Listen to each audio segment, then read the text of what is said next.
అస్సలాము అలైకుం వరహమతుల్లాహి వబరకాతుహు. ప్రవక్త ముహమ్మద్ సల్లల్లాహు అలైహి వసల్లం వారు ఒక సామాజిక సంస్కర్త అనే అంశాన్ని మనం ఈరోజు పరిశీలించే ప్రయత్నం చేద్దాం. ముహమ్మద్ అంటే ఎవరు అన్న ప్రశ్నకు ఆయన ముస్లింలు అనుసరించే ఒక ప్రవక్త, అరేబియాలో 1400 సంవత్సరాల క్రితం ప్రవక్తగా నియమించబడ్డ ఒక వ్యక్తి, ఇస్లాం ధర్మాన్ని బోధించిన ప్రవక్త వగైరా సమాధానాలు మీకు సర్వసాధారణంగా వినిపిస్తూ ఉంటాయి.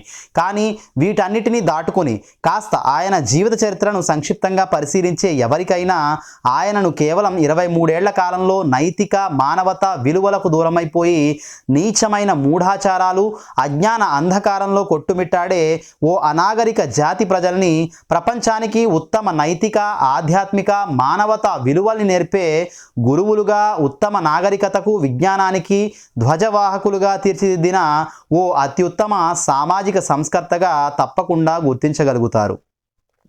ముహమ్మద్ సల్లల్లాహు అలైహి వసల్లం అంటే ఖురాన్ గ్రంథాన్ని బోధించిన చివరి ప్రవక్తగానే ముస్లిం సమాజంలో అధిక శాతం మంది ఆయనను పరిచయం చేస్తూ ఉండటం వల్ల నిజానికి ఆయన ఓ గొప్ప సామాజిక సంస్కర్త కూడా అన్న కోణం ముస్లిమేతరుల దృష్టిలో మరుగున పడిపోయిందనడంలో ఎంత మాత్రము కూడా అతిశయోక్తి లేదు. నీతి బోధనల వరకే ఆయన సంస్కరణ పరిమితం కాలేదు. చరిత్రలో గౌతమ బుద్ధుడు, స్వామి వివేకానంద, రాజారాం మోహన్ రాయ్ లాంటి చాలామంది సంస్కర్తలు గతించారు. వారందరూ మానవ జీవనానికి సంబంధించినటువంటి కొన్ని రంగాలను సంస్కరించటం వరకే పరిమితమయ్యారు. ఇంకా చెప్పాలి అంటే వారి సంస్కరణలు సైతం కేవలం నీతి బోధనలు చెయ్యటం వరకే పరిమితమయ్యాయి. కానీ ప్రవక్త ముహమ్మద్ సల్లల్లాహు అలైహి వసల్లం చరిత్రను చదివే ఎవరికైనా ఆయన మనిషి తాలూకు వ్యక్తిగత, కుటుంబ, ఆధ్యాత్మిక, రాజకీయ, ఆర్థిక, వ్యాపార, భౌతిక సమస్త జీవన రంగాలను సంస్కరించిన ఓ సామాజిక సంస్కర్తగా, ఓ హీరోలాగా, ఆయన్ను ఒక నాయకునిలాగా గుర్తించగలుగుతారు. పైగా ఆయన తెచ్చినటువంటి సంస్కరణలు కేవలం ఏదో చెట్టు క్రింద కూర్చుని ప్రజలకు కొన్ని నీతి వాక్యాలు, విశ్వాసాలు బోధించడం వరకే ఆగిపోలేదు. ఆయన సమాజ సంస్కరణ కోసం చెప్పిన ప్రతి ఆదేశాన్ని ఆచరణ రీత్యా పాటించి చూపించారు. ఆయన నిర్మించిన సమాజం కేవలం కొన్ని విశ్వాసాలు, నమ్మకాల వరకే పరిమితమైన సమాజం ఎంతమాత్రము కాదు అని, మంచి పనులను ఆచరణ రీత్యా పాటించే ఉన్నత వ్యక్తిత్వం కలిగిన ప్రజలతో కూడిన సుందరమైనటువంటి సమాజం.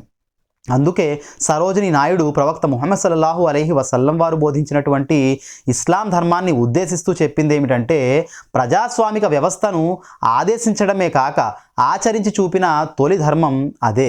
మస్జిద్లో అజాన్ పలకగానే ఆరాధకులందరూ వచ్చి చేరినప్పుడు రైతు, రాజు ప్రక్కనే దైవం సమక్షంలో మోకరిల్లి దేవుడే గొప్పవాడు అని ప్రకటించినప్పుడు ఇస్లాంలోని ప్రజాస్వామిక విధానం ప్రజల్లో రోజుకు 5 సార్లు మూర్తీభవించి అందరికీ దర్శనమిస్తుంది. ఆయన నైతిక విలువలను ఆచరణాత్మకంగా స్థాపించారు.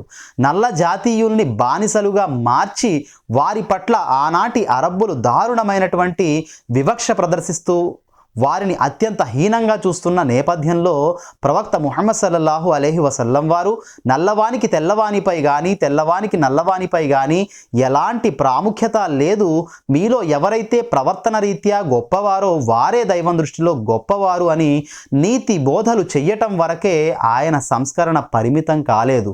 బిలాల్ అనే ఓ నల్ల నీగ్రో బానిసను అప్పట్లో కురైష్ అరబ్బులు ఎంతో గౌరవప్రదంగా భావించే కాబా మసీదుపై నమాజ్ కొరకు పిలిచే బాధ్యత కొరకు నియమించి మానవులంతా సమానమే అన్న నినాదాన్ని ఆచరణాత్మకంగా చూపించడం జరిగింది. బానిస స్త్రీలను సైతం వివాహం చేసుకోవలసిందిగా ఆదేశించడం జరిగింది. ఆ విధంగా ఉచ్చనీచ భేద భావాలను ఆచరణాత్మకంగా నాటి సమాజం నుండి తుడిచిపెట్టడం జరిగింది. అమ్మాయిలను అతి హీనంగా చూస్తూ అమ్మాయి పుడితే పురిటిలోనే చంపేసే ఆనాటి అనాగరిక అరబ్బులకు ఆయన నేర్పిన నైతిక ఆధ్యాత్మిక విలువల కారణంగా వారు అమ్మాయి పుట్టటమే అదృష్టంగా భావించేవారిగా మారిపోయారు. అశ్లీలత, నగ్నత్వం అతి సామాన్యంగా మారిపోయి ఉన్న ఆనాటి ఆ సమాజంలో స్త్రీలు నిండైన వస్త్రధారణతో సమాజంలో మసలాలని, పురుషులకు పరాయి స్త్రీల వైపు చెడు దృష్టితో చూడడం నిషేధించబడిందని ఆదేశించి వ్యభిచారానికి పురిగొల్పే సమస్త మార్గాలను కూడా మూసివేశారు ప్రవక్త ముహమ్మద్ సల్లల్లాహు అలైహి వసల్లం. ఆడవాళ్లను అంగట్లో సరుకులు మాదిరిగా వేలం వేసి వ్యభిచారం చేయించే సమాజంలో స్త్రీకి ఎంత గొప్ప స్థానం ఉందని ఆమెకు ఎంతో కొంత ధనాన్ని బహుమానంగా ఎదురిచ్చి మరీ వివాహం చేసుకునే విధానాన్ని నేర్పి వరకట్న జాడ్యాన్ని ఆనాడే ఆయన ఖండించారు. ఆ విధంగా ఆయన వ్యభిచారాన్ని కష్టతరంగాను వివాహాలను సులభతరంగాను మార్చివేశారు. అంతేకాదు స్త్రీలకు ఆస్తి హక్కును విడాకులు తీసుకునే హక్కులను అందించడమే కాక పురుషులకు మహిళలపై ఉన్నటువంటి హక్కులే ధర్మం ప్రకారం మహిళలకు కూడా పురుషులపై ఉన్నాయని చెప్పి స్త్రీ పురుషులకు సమన్యాయం సమాన హక్కులను నిర్దేశించడం జరిగింది.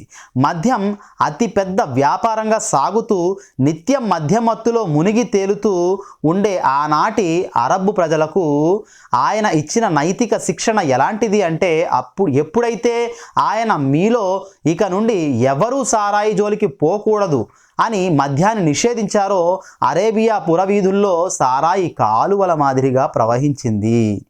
మీరు సంపాదించే ధనంలో బీదలు అవసరార్థులు అనాథలకు కూడా భాగం ఉందని చెప్పి దానాలు చేయటాన్ని విధి చేసేశారు ప్రవక్త ముహమ్మద్ సల్లల్లాహు అలైహి వసల్లం. పొరుగువాడు ఆకలితో ఉండి తాను మాత్రమే కడుపు నిండా భుజించే వ్యక్తి విశ్వాసే కాలేడు అని హెచ్చరించారు ప్రవక్త ముహమ్మద్ సల్లల్లాహు అలైహి వసల్లం. బహుశా అందుకేనేమో జార్జ్ బెర్నాడ్ షా ప్రవక్త ముహమ్మద్ సల్లల్లాహు అలైహి వసల్లం వారి గురించి ఆయన మానవ జాతి రక్షకుడని చెప్పాలి. అలాంటి వ్యక్తి నేటి ఆధునిక సమాజానికి నిరంకుశ నాయకత్వం వహిస్తే అతడు ప్రపంచ సమస్యలన్నిటినీ కూడా పరిష్కరించి నేడు కరువైన శాంతిని స్థాపించి మానవాళికి సుఖ సంతోషాలను అందజేస్తాడని నా గట్టి నమ్మకం అని చెప్పడం జరిగింది.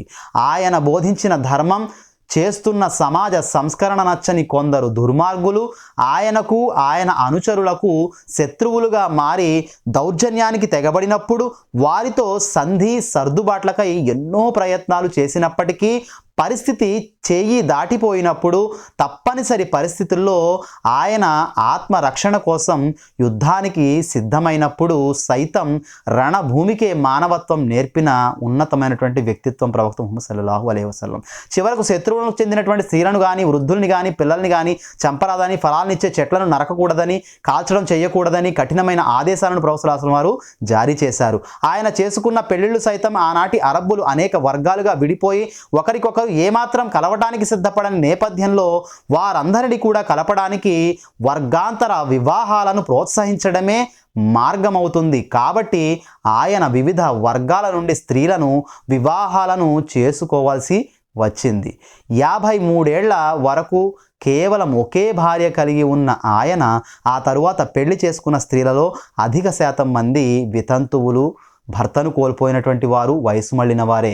కానీ ఆయన చరిత్ర చదవని కొంతమంది మూర్ఖులు మటుకు ఆయన ఇస్లాం స్థాపన కొరకు దౌర్జన్యంగా యుద్ధాలు చేసినట్లుగా ఆయనను ఓ స్త్రీ లోలుడిగా చిత్రీకరించడం జరిగింది. ఇన్ని ఔజుబిల్లా, అల్లా మన్నించుగాక. పరలోక సాఫల్యానికి దేవుడు ధర్మాలను కేవలం నమ్ముకోవడం వరకే కాక ఆ ధర్మం బోధిస్తున్న మంచి మానవ జీవనానికి చెందిన అన్ని రంగాలలోనూ ఆచరణాత్మకంగా ప్రదర్శించబడాలన్న నియమం ఆధారంగా నిర్మించబడిన సమాజానికి మించిన సుందర సమాజం మరి ఎక్కడ ఉంటుంది మహాశీలారా? పైగా ఆయన చేసిన సమాజ సంస్కరణ తాలూకు ప్రభావం ఆయన కేవలం తన సమకాలీకులపైనే వెయ్యలేదు. అది 1400 ఏళ్లకు పైగా ఈనాటికి కొనసాగుతూనే ఉంది. ఆయనను అనుసరించేవారు ఈనాటికి ప్రపంచ జనాభాలో 3వ వంతు ఉన్నారంటే ఆయన ఏ విధమైనటువంటి సామాజిక సంస్కర్తనో ఒకసారి మీరే అంచనా వేయవచ్చు. బహుశా అందుకే మైఖేల్ హెచ్ హార్ట్ అనే ఓ స్పేస్ సైంటిస్ట్ ప్రపంచ చరిత్రలో మానవాళిపై అత్యధికంగా ప్రభావం చూపిన 100 మంది వ్యక్తుల జాబితాను తయారు చేసి వారిలో మొదటి స్థానాన్ని ప్రవక్త ముహమ్మద్ సల్లల్లాహు అలైహి వసల్లం వారికి ఇచ్చి, దానికి కారణం ఆయన ఒక్కడు మాత్రమే లౌకిక ఆధ్యాత్మిక 2 రంగాలలోనూ ఆశ్చర్యకరమైన విజయాన్ని సాధించిన వ్యక్తి అని చెప్పుకుంటూ రావడం జరిగింది. అటు గుడ్డి నమ్మకాలు, మూఢ విశ్వాసాలు బోధించే మత వ్యవస్థకు ఇటు దేవుడు ధర్మం అవసరం లేదు, మనిషి జీవితానికి మంచి చెడులంటూ ఏమీ లేవు, మనసుకు నచ్చింది చేసుకుంటూ ఏ దిక్కు దివాణం లేకుండా బ్రతికేస్తే చాలని చెప్పే నాస్తిక వాదులకు భిన్నంగా ఈ విశ్వానికి ఒక సృష్టికర్త ఉన్నాడన్న విషయాన్ని ఏవో గుడ్డి నమ్మకాల ఆధారంగా కాక సృష్టిని శాస్త్రీయ పరిశీలన చేసి విశ్వసించటాన్ని నేర్పించారు ఆయన.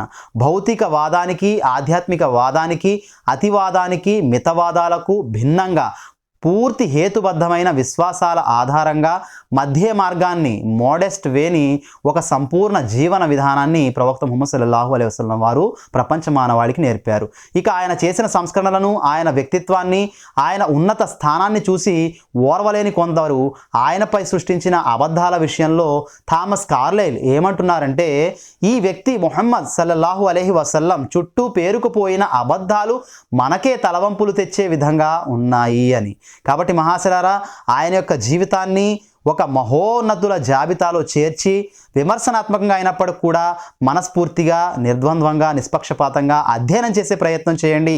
దీని ద్వారా ఆయన యొక్క వ్యక్తిత్వం, ఆయన సమాజానికి చేసినటువంటి సేవ, సంస్కరణ, అనేకమైనటువంటి విషయాలు మీ వరకు వచ్చేటువంటి అవకాశాలు ఉంటాయి. అపోహల్లో, అపార్థాల్లో మనందరం జీవితం గడపడం ఇది మన దేశానికి, మనకి ఎంత మాత్రము శ్రేయస్కరం కాదు. కాబట్టి కళ్ళు తెరిచి ఆయన యొక్క జీవితాన్ని అధ్యయనం చేసి అందులో ఉన్నటువంటి ఆదర్శవంతమైనటువంటి విలువలను పుణికిపుచ్చుకుని మనం కూడా ఉత్తమమైనటువంటి జీవన విధానాన్ని అవలంబించేటువంటి సద్బుద్ధిని, సౌభాగ్యాన్ని దైవం మనందరికీ ప్రసాదించుగాక. మీ అందరినీ కూడా ఆయన జీవితాన్ని అధ్యయనం చేయవలసిందిగా మనస్ఫూర్తిగా కోరుకుంటూ మీ సోదరుడు అబ్దుర్ రెహమాన్.